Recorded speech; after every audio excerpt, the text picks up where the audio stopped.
And we are live, very much live. Good morning and welcome to Belfast. My name is Rick O'Shea. Welcome to the KPMG Children's Books Ireland Awards for 2022, our announcement of our shortlists here this morning. On behalf of Children's Books Ireland, I'm delighted to be announcing this year's shortlist with the Belfast Children's Festival here at the Mac in Belfast. A warm welcome to everybody joining us on Zoom this morning. Good morning to you, wherever you're joining us. The shortlisted authors and illustrators who couldn't join us today, but who are watching at home, and of course the young readers and the junior jurors all around the country as well. Morning all. Now, 2022 marks 32 years of the awards and the third year of Children's Books Ireland's partnership with KPMG. For those who didn't know, the KPMG Children's Books Ireland Awards are the only awards in Ireland that celebrate books created by Irish children's and young people's authors and illustrators and those living on the island of Ireland. The KPMG Children's Books Ireland Award Junior Juries programme is happening again this year. It is a unique activity for schools, libraries and book clubs designed to encourage children and young people to read widely and engage with reading in an innovative and exciting way. Young readers shadow the adult judges of the Book Awards panel in reading, discussing and assessing the shortlisted books each year. The junior juries are keenly waiting to hear which books have been shortlisted for this year's awards. You've only got another couple of minutes. Let's get on with the show. I'm going to start by welcoming to the podium here the CEO of Children's Books Ireland, Elena Ryan.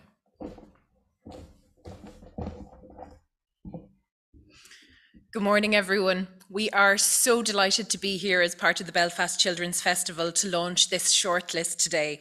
Over the next few months, over 330 of our junior juries around the country will be reading the shortlist, and as Rick said, scoring the books and deciding the winner of the Junior Juries Award. This is all with thanks to our partners and supporters. Some groups will be visited by our shortlisted authors and illustrators, some will receive books, and some will have a visit from a member of the KPMG team. We're so grateful for our funders and their ongoing support, especially over the last 2 years as we've had to reimagine what these awards look like. To the Arts Council for their ongoing support of Children's Books Ireland, to the Arts Council of Northern Ireland, to Ecclesiastical Movement for Good, and of course our headline sponsor, KPMG. KPMG is committed, as are we at Children's Books Ireland, to helping children and young people achieve their full potential. They understand the value of stories and of reading for fun, and of sharing our enthusiasm about reading from a really young age. They understand that brilliant books are so important and they recognise how powerful it is to give the gift of reading. We're delighted to work in partnership with the team at KPMG and look forward to working with them long into the future. Now, next up to the podium, a man who, despite the fact that we've worked together a few times over the last few years, I've only physically met in the real world today for the first time this morning. He is here with his current hat on as Acting Head of Literature at the Arts Council of Northern Ireland. It's Paul McVeigh.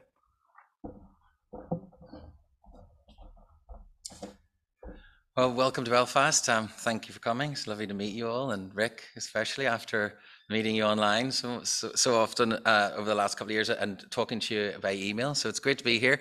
And I was just reflecting on this this morning, and you know, if it wasn't for children's books, I'm not quite sure I would be here today. In many ways, I'm a writer myself, and I'm a writer because of children's books. I fell in love with them when I was a kid, and I think that I wonder how many of the jury are budding writers. Especially if you're able to read a book and assess it and decide which are the best. I think you're probably halfway to being a writer already. And I've thought about when I was a young boy, I was a working class boy, and quite often, we weren't represented in books. And we also would look to books for the worlds that we sort of dreamed of, to find out about things that we weren't experiencing ourselves, and also about travel and things. But also as a member of the LGBT community, I was looking in books to find me so that I knew that I wasn't alone. And quite often we feel like that when we're younger. So books are incredible for that, and they let us know that things are going to be okay, that there are people like us, and we love to see those stories and ourselves represented. So it's wonderful to see that happening in the books that we're reading today. It's a great pleasure to be here on behalf of the Arts Council of Northern Ireland and the celebration of the shortlisted authors and illustrators for the 2022 Children's Book Ireland Awards. The Arts Council of Northern Ireland, our involvement with Children's Books Ireland dates back about, well, nearly a decade now, and in that relatively short time, we've seen and recognised the impact of their work here in Northern Ireland. Their contribution to the development of children's experiences right across the island, north and south, is also reflected in their partnership with our host, the Belfast Children's Festival. This key event, the shortlisting announcement, has of course been timed to coincide with the Northern Ireland's premier international children's arts festival. The participation of the children and young readers themselves in determining the awards to be greatly welcomed. The junior juries and the related school shadowing programme with the Young at Art continues to provide a hugely successful pathway to engaging with young people, and we're delighted that there are 84 Northern Irish groups taking part in the junior jury programme. Small wonder too, with all these programs and the initiatives like the Laureate na Nóg give young people the opportunity not only to read but sometimes to meet in person some of their literary heroes. And I in fact met the Laureate na Nóg last week was it the World Book Day, and she came up to Belfast. So the children were absolutely delighted and excited to meet someone, an author, and such an important author, and so was I, to be fair. So that was great. Now, I don't want to sound in any way partisan, as the Children's Book Ireland Awards are open to writers, illustrators, and publishers across the island. And our two arts councils ourselves have long maintained that the arts should have no borders. But you'll forgive me if we're going to blow the trumpet for Northern Ireland for just a little second, because the quality of the writing and illustration currently emerging from Northern Ireland is really quite breathtaking. This year, we have another 3 huge talents coming from here, and we've had in the past Oliver Jeffreys and all sorts of big writers that we're really celebrating here. The award is a reflection of the growing recognition of at local and governmental level that children's literature is an art form that has experienced substantial growth in recent years, in which, beyond the sheer pleasure it brings to millions of people, is having a meaningful impact in schools, enhancing student literacy and creativity, and better understanding of themselves and their place in a complex world around them. What better way than the books to inspire children's imagination and take them on a fantastical journey of self-discovery. Children's Book Ireland is right there at the heart of this invaluable work, supporting creative excellence and helping to create readers for life. And we at the Arts Council of Northern Ireland are proud to support their continuing success through our national lottery funds. Congratulations to all the authors and illustrators this year. We can't wait to hear about all of that. And the work is always exceptional, and we're delighted to be part of this. Thank you very much. Okay, thank you, Paul. The books are here beside me. You can't see them as of yet, but it is now time to reveal the 10 books that are shortlisted for the KPMG Children's Books Ireland Awards for 2022. Deep breaths, we'll start with the first. It is The Shadows of Rookhaven, written by Pádraig Kenny and illustrated by Edward Bettison, published by Macmillan Children's Books. As monsters from all over the country descend on Rookhaven for the Great Configuration, an event that only takes place once every 100 years, Mirabelle senses that she's being treated as an outsider. Meanwhile, Billy appears at the mansion, intending to bring chaos and destruction. Billy and Mirabelle soon realize they must team up if they're to protect those they love. Kenny's brilliant second book about Rookhaven is a wonderfully paced story with truly excellent illustrations by Bettison, exploring ideas of loss, difference, forgiveness, family, and friendship. The second book on our list is Not My Problem by Kira Smith, published by Anderson Press. Teenager Aideen seems quite capable of solving other people's problems, but struggles with her own life, her mother's alcoholism, issues with her best friend, and failing grades. With humorous and witty dialogue, as well as complex portrayals that masterfully avoid cliché, this young adult novel weaves diversity seamlessly into its narrative.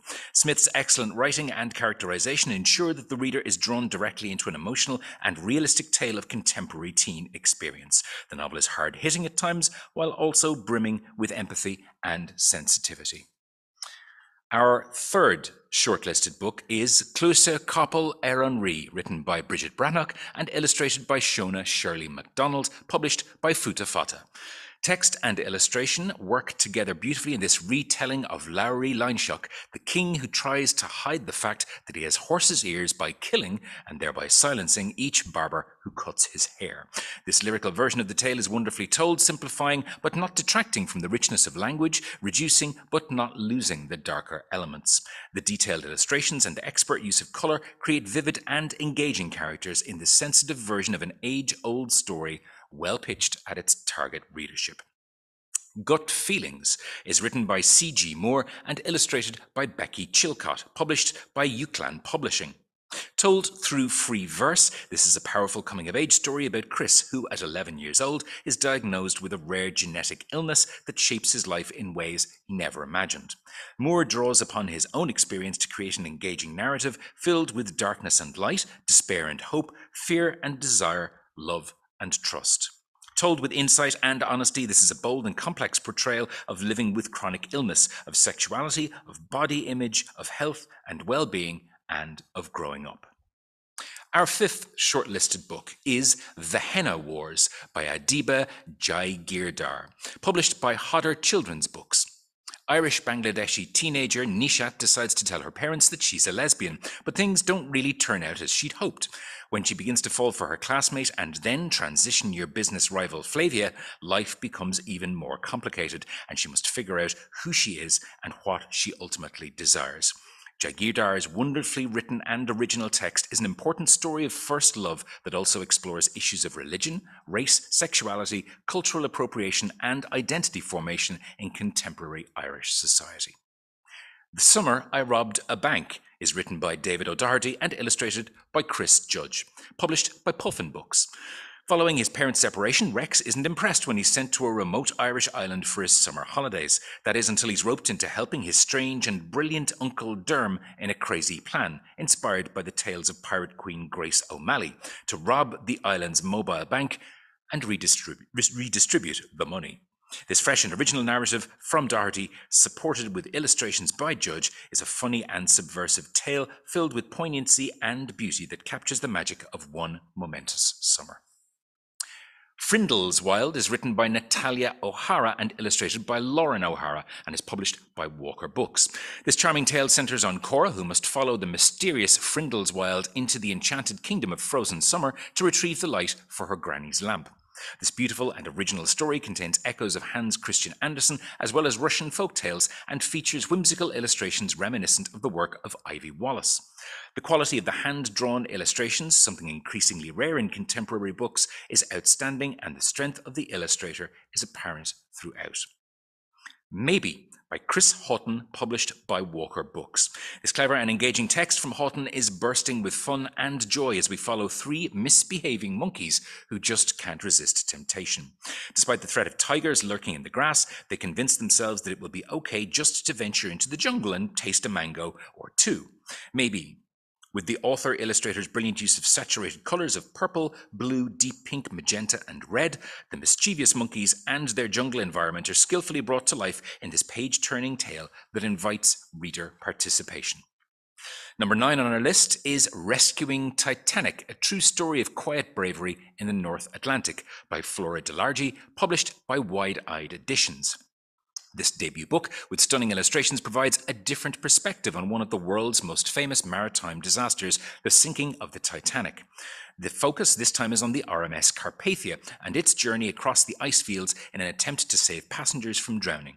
Intertwining the stories of passengers and crews on both ships allows for a collective tale of heroism while also paying respect to the victims of the catastrophe. Illustratively, the detailed hand-drawn artwork is excellent and reveals the extraordinary research behind the project.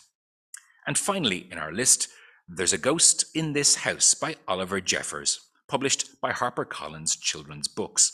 This wonderfully playful picture book from Jeffers provides a fun and enjoyable read through the innovative use of form, as readers are guided by a young girl through a house that she believes is haunted, but she hasn't actually seen any ghosts.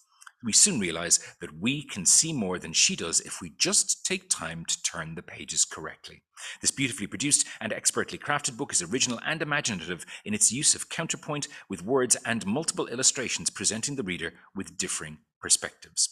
Those are the 10 books on this year's shortlist. Our junior juries nationwide you can start reading now. Before we finish, I want to say thanks for joining us here in Belfast today. You can find out more about the shortlist at childrensbooksireland.ie. We want to say thanks as well to the Belfast Children's Festival, to the MAC where we are today, to the partners and funders, the Ecclesiastical Movement for Good Award, the Arts Council of Northern Ireland, and our headline sponsors, KPMG. From Belfast today, thanks for joining us.